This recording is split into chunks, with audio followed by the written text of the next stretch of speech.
ఈ కౌశిక్ రెడ్డి ఒక ఆంబోతు లెక్క వ్యవహరించి ఎప్పుడు కూడా ఏదో ఒక స్టంట్ చేసి మీడియా లెటర్ రావాలనే ఆలోచనతోటి ఏ రకంగా వ్యవహరించాలి, ప్రభుత్వ కార్యక్రమాల్లో ఏ రకంగా మాట్లాడాలి కూడా ఒక అవగాహన లేకుండా నువ్వు ఏదైతే ఈరోజు జగిత్యాల శాసనసభ్యుల గురించి ఏ పార్టీ అని మాట్లాడుతున్నారో, నువ్వు పుట్టిందేడా, నువ్వు ఏ పార్టీకి వెళ్ళిపోయినావు, ఏ పార్టీలో చేరినావు అంత మర్చిపోయిన వారా చరిత్ర. ఇవాళ ఏదో మాట్లాడి ఏది పడితే నోటికి వచ్చినట్టు ఆంబోతు లేక మాట్లాడుతున్నావు. కనీస అవగాహన లేకుండా, ఆలోచన లేకుండా దళితులని కాంగ్రెస్ పార్టీ మోసం చేసింది అంటున్నావు. అసలు దళితులని మోసం చేసింది బీఆర్ఎస్ పార్టీ. దళితుని ముఖ్యమంత్రి చేస్తా అని చెప్పి, దళితులకి 3 ఎకరాల భూమి ఇస్తా అని చెప్పి దళితులను ఆగం చేసి ఎస్సీ కార్పొరేషన్ ఫండ్స్ చేయకుండా పూర్తి స్థాయిలో దళితుల్ని మోసం చేసిన ఒక పార్టీ బీఆర్ఎస్ పార్టీ. బీఆర్ఎస్ కే ఘనత దక్కుతుంది.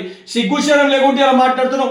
ఆఖరికి హుజరాబాద్ ఎన్నికల సమయంలో దళితులకు 2వ విడత దళిత బంధు రావాలంటే నీ ఓట్లేసి గెలిపిస్తేనే దళిత బంధు వస్తుందని చెప్పి మాట్లాడిన ఒక వ్యక్తివి నువ్వు. సిగ్గుశరం లేకుంటే ఇలా మాట్లాడుతున్నావు. ఇప్పటికైనా నోరు అదుపులో పెట్టుకో కౌశిక్ రెడ్డి. ఒక ఎమ్మెల్యే లెక్క ప్రవర్తించు. ఒక వీధి రౌడీ లెక్క, గూండా లెక్క, అచ్చొచ్చిన ఆంబోతు లెక్క ప్రవర్తిస్తే రేపు పొద్దున నిన్ను కూడా ఇదే పరిస్థితి, రోడ్ల పైన గుడ్డలు ఒడిసి కొట్టే పరిస్థితి వస్తుంది.